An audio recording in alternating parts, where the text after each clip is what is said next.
এক অদৃশ্য মালিক তাদেরকে নিয়ে যাচ্ছে প্রতিদিন প্রতিনিয়ত। কেউ তো মরতে চায় নাই, কিন্তু কেউ তো থাকতেও পারে না। এজন্য এটাই অনিবার্য বাস্তবতা যে মরতেই হবে,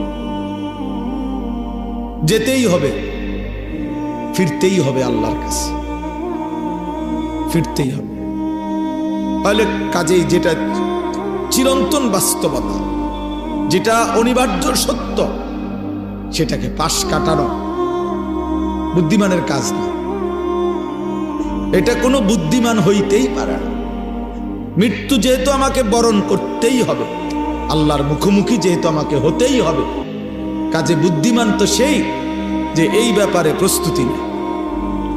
কারণ আমি তো এটা এমন কোনো বেলা আমি নেতা দৈরা এই দল কিংবা ওই দল কিংবা কোনো রকম কোনো ছল ছাতুরি করে যেহেতু আমি কবর থেকে, মৃত্যু থেকে নিজেকে আড়াল করতে পারবো না, কোনো সিস্টেমে নাই, ন্যূনতম কোনো সম্ভাবনাও নাই, তাহলে অতএব কবরের জন্য প্রস্তুতি নেওয়া, আখিরাতের জন্য প্রস্তুতি নেওয়া, এটাই বুদ্ধিমানের কথা।